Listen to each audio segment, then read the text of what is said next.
When it comes to your retirement, do you want to have the same old plan everyone else has? Of course not. You're unique and have your own goals and dreams. Don't be treated just like a number. This is your retirement. So it's time to think differently. And you're in luck because you've found the Retire Your Way podcast with ILG Financial. At ILG Financial, you won't find generic, run-of-the-mill plans containing the same old cookie-cutter solutions. Dave Chase and the ILG Financial team focus on building one retirement at a time using their Think Differently philosophy.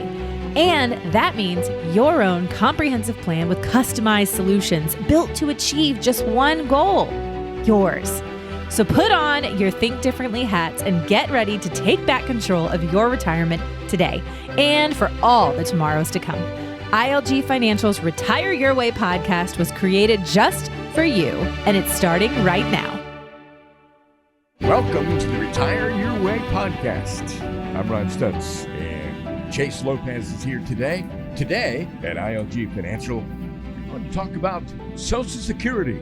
There's so many aspects of Social Security that we all need to understand. So I'm going to turn it over now to Chase Lopez, and he will introduce our special guest. Oh, Ron, thank you for that intro. And today we do have a special guest. We have Senior Vice President from Financial Independence Group, Mr. Hamilton Morales. This is not his first time on the podcast, but he is an expert on Social Security, and he's going to shed a little light today on some new things from Social Security that we're seeing here in the year 2025. And how are you doing, Hamilton? I'm doing great, Chase. Hope you are. Oh, yeah. Doing great. It's a little hot. We're taping this on June 27th. Yes, it is. We're both here in the mid-Atlantic of the United States. And what did they call it on the weather, I think, the other day? They called it a heat dome. And it certainly feels that way. Yeah, hey, we're getting a cold front. It's supposed to be a high 91 tomorrow. So there you go. Well, good. Well, Hamilton, thanks for joining us as always. Always great to get kind of your expertise and your thoughts on Social Security. It feels like with Social Security, it changes a little bit under our feet from time to time. So I think now is as good a time as any to get you on and talk about some new things that are going on with respect to Social Security this year. Yeah, definitely. The interesting part about this is that since 2015, there hasn't been a whole lot of changes outside of the normal, like COLA adjustments and things like that you get every year. But this year, quite a few things have happened and might be happening. And so certainly want to talk about that today. Fantastic. Yeah, I think one of the things that you and I were batting around before we hopped on was in January, Congress passed, and correct me on any of this if I have it wrong. Sure. Congress passed the Social Security Fairness Act, correct? At the beginning of the year? Actually, it was actually passed in the Senate. So back up just a little bit. It passed the House during the summer, and it sat in the Senate until, when I say the 11th hour, I am not kidding. I think it was one of the last bills they voted on before the turn of the new Congress. And so that was in December. So it got passed, and then it was signed into law on January 5th of 2025. Gotcha. Okay. So with that, what is the Social Security Fairness Act? Why did they pass it? Really, what's in it? Yeah, absolutely. So it really deals with people who work in a state for a state job or even a federal job where they do not pay into Social Security. So there are several states here in the U.S. where you have state workers and, again, sometimes federal workers. Instead of paying into Social Security like those of us that work in the private sector do, they pay into a pension instead. Well, up until this law was passed, they would fall underneath what was called the Windfall Elimination Provision and the Government Pension Offset. So I'm going to call them WEP and GPO.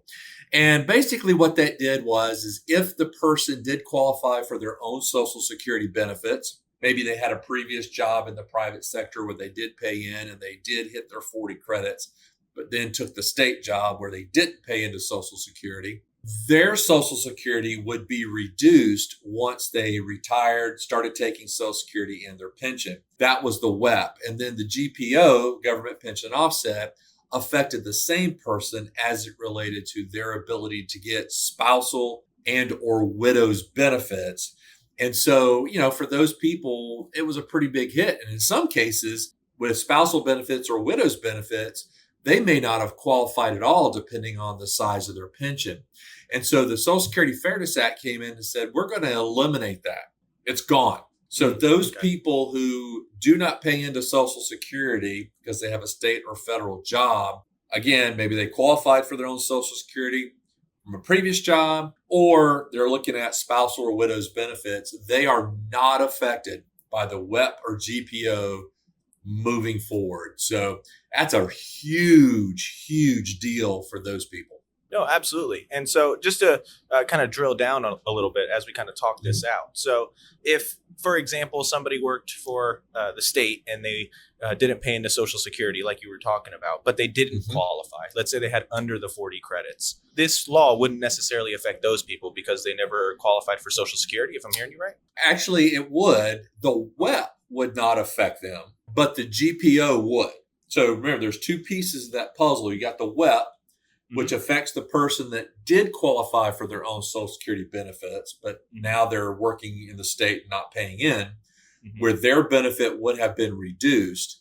Then you have the other piece of the puzzle, which is the GPO, which only affected, again, those people, but as it relates to their ability to get spousal or widow's benefits. And that would be whether they qualified for their own Social Security or not. It's irrelevant. So, I see. Yeah, so both sides of that coin, those people are now able to get spousal benefits, widow's benefits. If they qualified for their own Social Security, they'll get 100% of their Social Security benefits without a reduction because of WEP. So yeah, it was a pretty big deal. Okay. Yeah. So do you know, and I looked this up a little bit earlier. I just want to check my numbers. I think I was looking that, this affects about 3 million people. So, those people that it affects, in essence, they're going to get a raise on their Social Security check, right? Yeah. Well, not only that, again, they're going to be eligible for spousal benefits, which I would tell you prior to the law change, 98% of those people would not be eligible to get spousal benefits because their pensions were too high. And then I would say on the widow's benefit side, probably 85 to 90% of the people would be eligible for the widow's benefit, but it probably would be reduced because of the way they did the calculation. And so, so now what's going to happen is those people who, again, got their own Social Security benefits from a previous job, instead of those benefits being reduced because of the WEP, they're going to be able to get their benefit plus their full pension. And then when it's time to come for them, if they're married or even if they're divorced and meet certain criteria, they could get spousal benefits. And then when their spouse passes away, they'll be able to step up and get the widow's benefit, even if they didn't qualify for their own benefit because of not paying into Social Security. So again, massive. Yeah. So you may not know the answer to this, but what was the reasoning for the WEP and the GPO in the first place, I guess? It was too good. It was too rich, right? So they didn't like the fact that people were quote unquote double dipping in their mind. And so they put this into place. I don't remember what year it was put into place, but they've been talking about getting rid of this for many, many, many years. And it just would never pass one reason or another. I don't know if there was a particular party that was against it or what, but you know how it is, the infighting and stuff. So it never got passed. And again, it was so weird because it passed the House, which was, I think, controlled by Republicans at the time, and went to the Democrat-controlled Senate. You would have thought it would have passed immediately, but they never brought it to the floor to get a vote until the final hours. And so I don't understand that. That's politics for you. But it got done. And so there's a lot of people. And also in that bill, by the way, they're going to do the retro payment back to January of 2024. So if you were receiving your Social Security benefits at a reduced amount because of WEP in 2024, or you weren't eligible for a spousal or widow's benefits because of the GPO, so you were of age, but you couldn't get it because of GPO in 2024, they're going to retro back payment for 2024 that you should have received then.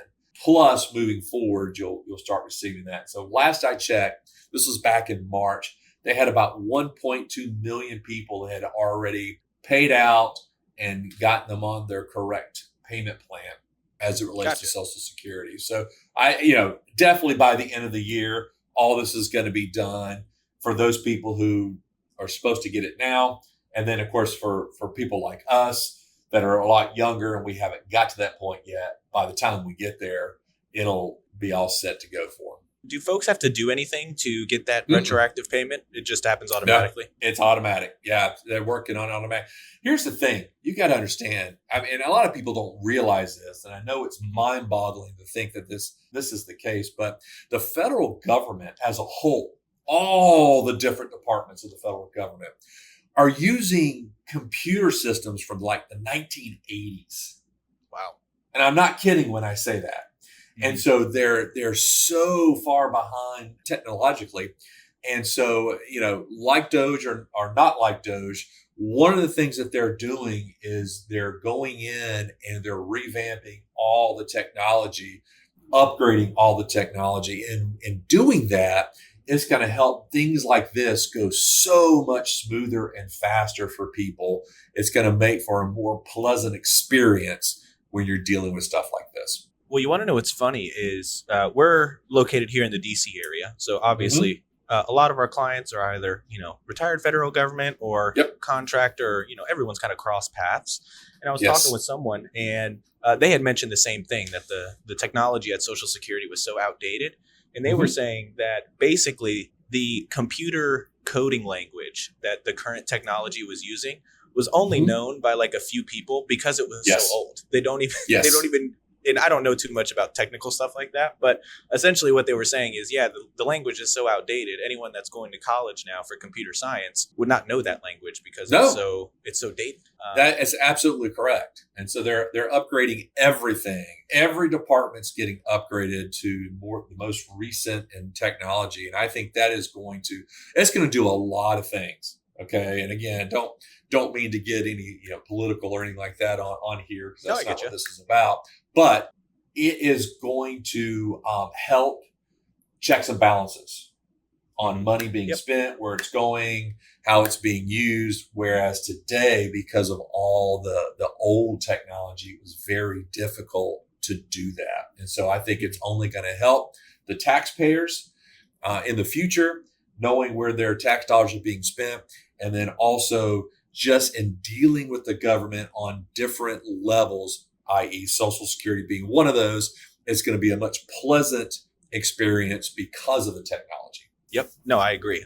So getting back to the Social Security Fairness Act, one thing that I was thinking about as I kind of did some research on this on my own is obviously this means that Social Security is paying out more money, right? And whenever we have these conversations, I always kind of circle back to this, right? Which is big picture, right? How is this going to affect, Social Security and what that looks like in the future, seeing that they're going to be paying out more because of this new law? Well, that's interesting because you made a nice transition to the second thing I was going to talk about. That's potentially going to happen this year. And to use a lack of a better term, everybody's heard of the big, beautiful bill, the reconciliation bill that's sitting in the Senate right now. Well, part of that bill, or inside that bill, is three things that are pretty important to the everyday person. One is no tax on tips. The other one is no tax on overtime. And then the last one is no tax on Social Security benefits. So prior to 1982, people who were retired receiving Social Security benefits did not pay taxes on that. That law came into play in 1982 and then got stepped up, if you will, in the mid 90s. And so ever since then, anywhere between 50 to 85% of a retiree's Social Security benefits would be taxable based off of the tax rate that they're at, depending on what's called their provisional income. And so it still catches well over 50% of the people out there. And so one of the campaign slogans, if you will, or things that the administration ran on was no tax on Social Security benefits. Well, I will tell you, based off of things that I'm hearing, if this bill passes, that's one of the things that's going to stay in there. They're not taking that out. Okay. And so now you just asked a question about Social Security Fairness Act and how's that going to affect Social Security. Now we've got this piece, which is great for the consumer because they're not paying taxes on Social Security, but those tax dollars, right? Yeah, those tax dollars that you paid on your Social Security benefits went to Social Security. Right. Okay. So now you've got two pieces of that puzzle where it's like, okay, holy cow, how's this going to affect Social Security? And the OASDI just published their report from 2024. It came out June 18th, so last week. And, it didn't change much. It only changed by 1 year in a few cents. But so last year, if nothing changed, we'd have enough tax dollars coming in. I should say, let me back up. The money that's currently sitting at Social Security would be gone by 2035, and there would be enough tax dollars coming in to pay roughly 83 cents on the dollar. So the new report, one I have in my hand right now, says that the money that's in Social Security right now will be gone by 2034. So 1 year difference. And they would have enough tax dollars coming in to pay 77 cents on the dollar versus 83 cents on the dollar. So it does change. We'll see as we get closer how much worse it's going to get. I mean, the bottom line is this. For every one person we have taking Social Security benefits, we only have 3 people paying into the system. That's where we're at right now. And it's only going to get worse because we've got millions and millions and millions of baby boomers retiring every single day. And we don't have enough people coming into the workforce paying into Social Security to offset that. And so something's got to change. I mean, I have my 2 cents worth of what I think they could do, but they haven't called me yet to ask for my opinion. So, it is. Well, you heard it here first. Yeah, something's got to be done. Write to your congressman and have them call Hamilton. There you go. I'm kidding. But so with that said, right, what, in your opinion, what are some of the things that can be done to extend that window out, I guess? Yeah, obviously they could raise taxes, which nobody wants them to do. They could raise payroll taxes. The one thing that I think would make the most sense, and I think would be the easiest to do, is eliminate the cap. And there's been some talk of that, I think. You have on paying into Social Security. So right now, as we speak, 2025, most of us pay into Social Security, especially if we're in the private sector, we pay into Social Security, but we only pay, that's part of our FICA taxes. We only pay into Social Security on income. When I say income, I'm talking about wages, on wages up to $176,100. So if I make over $176,100 for that year, anything over and above the $176,100, I'm not paying Social Security taxes on. Okay. So, and that's up from last year, which was $168,600. So it goes up every year. Well, why don't they just eliminate it? Just take the cap off of it. So whether you're making $50,000 a year, $100,000 a year, $500,000 a year, $1 million a year, you're paying into Social Security. You're paying those Social Security taxes on all that money. Now, with that being said, there's a caveat to that. Okay. So if somebody making in wages $1 million a year, so their earned wages is $1 million a year, but they're only paying taxes on $176,000 of that. And all of a sudden we take that cap off and now they're paying Social Security taxes on $1 million, which means it's more money they're paying into it. What do you think that's going to do to their Social Security benefit? Oh, go up, obviously, right? Because it's going to explode, right? It's going to get huge. Right. So obviously they can't do that, right? Because we got to keep things, equitable or whatever the case, whatever the terminology they like to use. And so what'll end up happening is they'll have to So part of the calculation of how they calculate your benefits, they would probably have to add what's called bend points, BEND, bend points. There's 3 right now. They'd probably have to add at least 2 more, for lack of a better term, to kind of water down those higher wage earners' Social Security benefits. Mm-hmm. But I think by doing that, we would have all this money coming into Social Security. Would it fix the problem? Maybe, maybe not. But it would definitely give us more time. And this is going to sound bad, but more time to get us over the baby boomer hump. Yep. Because once we get over that hump, you're going to see a major shift in how many people you have paying into Social Security versus one person taking it. Right now, we're 3 to 1. Once we get over the baby boomer hump, man, that number is going to jump big time. Yeah, and one of the things that, and correct me if I'm wrong, one of the things that, we've talked to our clients about, because this obviously comes up in a lot of conversations, right? Sure. Hey, Social Security, is it going to be there? Things of that nature.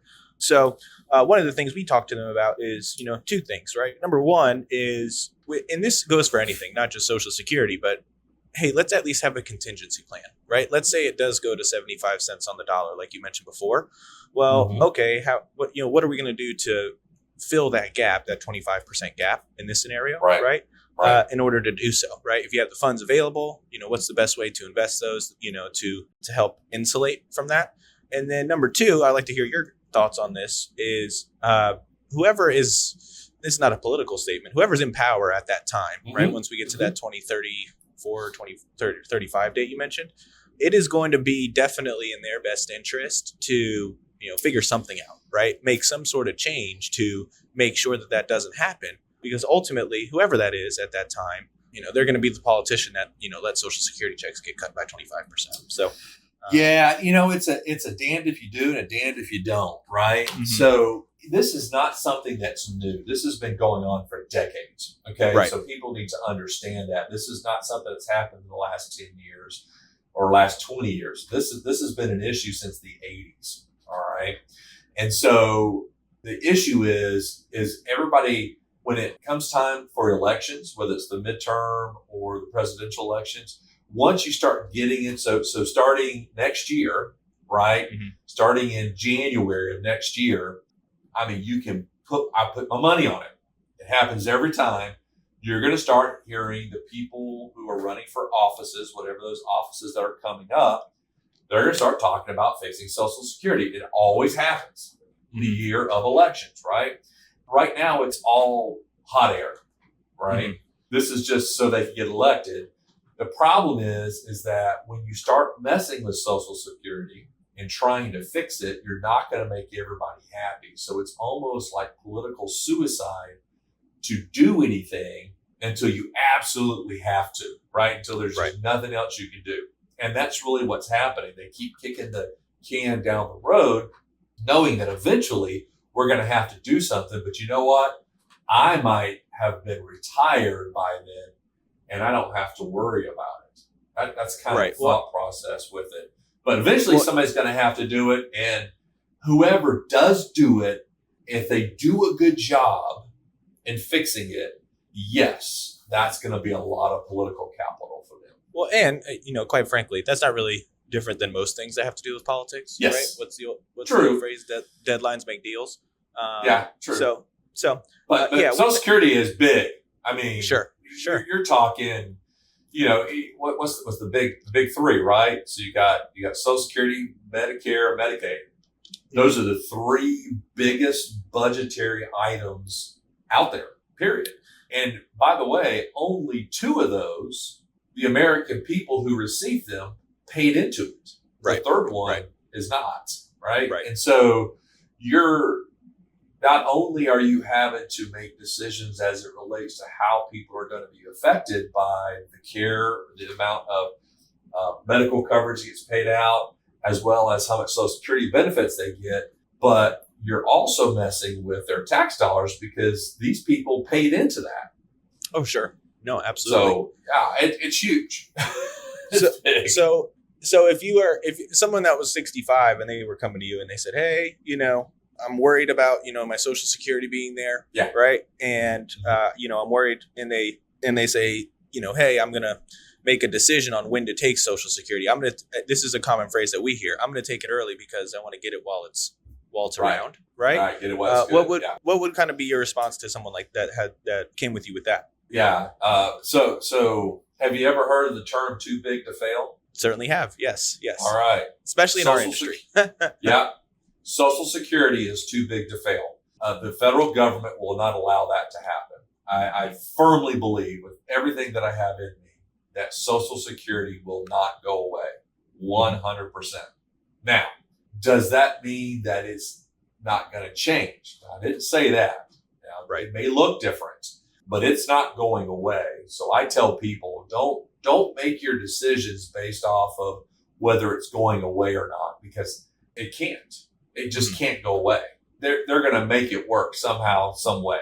They will make it work. Will it look different? Probably so. So then my next thing is that if you're looking at when is the best time to turn on your Social Security, you should really sit down with a financial professional who understands income planning, not retirement planning, but income planning. It's very different because you're taking what you've spent all these years of working, you're taking that and you're saying, how are we going to spend it in retirement judiciously, tax efficiently as we possibly can? And based off of that, when is the best time to turn on my Social Security? And you can only make that decision based off of an income plan where you can see the numbers, see how it's going to affect you not only today, but how it's going to affect you long term. Then you make your decision based off of that, because you're using all the same numbers in all the scenarios. The only thing that's changing is when you turn on the benefit, and then you run that out to see how's this going to affect me long term. And then that's the best time to take your benefit. Now, that may not mean you're maximizing the benefit, right? But based off of your situation, based off of your retirement, your income needs, so on and so forth, that is the best time for you to turn on your Social Security based off of that plan. Well, I 100% agree. And one of the things we talk to a lot of our clients about is there are a lot of different variables, right? Other than, to your point, the maximum amount, right? I think you touched on a couple of them that are, key, right? Which is, what's your tax situation, right? If, for example, you're trying to do things like Roth conversions or something like that, you want to be cognizant of all of these things, right? Prior to, turning on Social Security. It's, what's the old phrase? You don't know what you don't know, right? Yeah. So that's what I always tell people when, they come to us and they say, hey, should I turn on my Social Security now? Typically our answer is, well, let's sit down, let's run the numbers, right? Let's figure out what the goals are of, the money you have in savings, what the goal is for Social Security, right? Is this, are you going to need Social Security for income, or is it more of a luxury, right? All of those different kind of variables, I think, go into that, very important decision, right? Yeah. You could be leaving a lot of money on the table if you, don't plan that out correctly. I totally agree. And, I tell people, okay, you're going to retire at 65, but you're not going to turn your Social Security on until 70. Well, where's the income going to come from between 65 and 70? And that depends on the individual, right? Again, everybody's situation is different. Some people have pensions. Some people have rental income. Some people have a business that even though they're not working in the business, it's still paying them. I mean, there's just so many different things that we have to consider. And that's why it's so important to have the income plan when you're sitting down, you're looking at the numbers and how that goes out, based off of life expectancy or beyond life expectancy, depending again on the situation and who we're working with. And then once you see the numbers, you have all the information you need to make a good, solid decision, whether you choose to take it when the income plan says to take it, or you say, you know what? Yeah, that looks great, but I still think I want to take it earlier. Okay, right. That's fine. Right. It's your money. Take it when you want, but you had the information to make a good, solid decision. Perfect. Yep. No, couldn't agree more. Anything else, topical as far as Social Security that's going on that, maybe we didn't hit on yet today? We need more. I mean, like I said, we haven't had this much going on with Social Security since 2015. So yep. It's a big year. And it'll be interesting to see what happens with this reconciliation bill. Will it get passed? And then if it does get passed with the no tax on Social Security benefits, when is that going to hit? Is that going to happen this year? Is that going to start next year?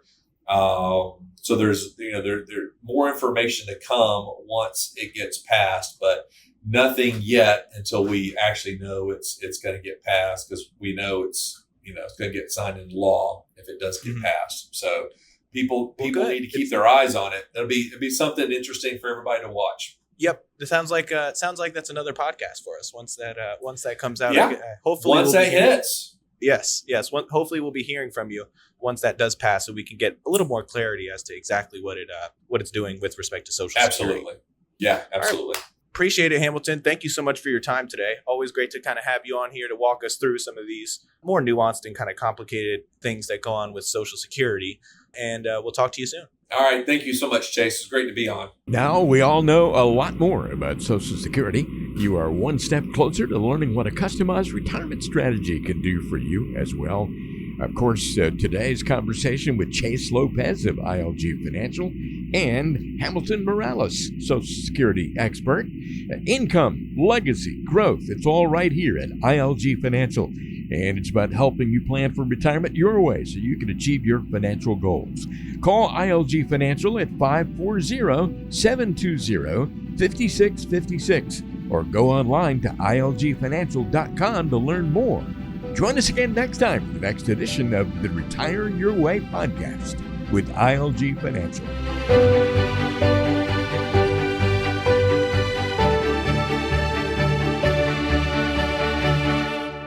The information provided is for educational purposes only and is not intended as investment advice for any individual or entity. All information contained herein is believed to be from reliable sources. However, we make no representation as to its completeness or accuracy. The views presented today are those of Dave Lopez and do not necessarily represent the views of the Alpha Star Capital Management, LLC. The opinions expressed are subject to change without notice and do not constitute financial, legal, or tax advice. Please consult your financial professional before executing any financial strategy. Investment advisory services offered through Alpha Star Capital Management, LLC, a registered investment advisor. Alpha Star and ILG Financial, LLC are independent entities. SEC registration does not constitute an endorsement of the firm by the Commission, nor does it indicate that the advisor has attained a particular level of skill or ability.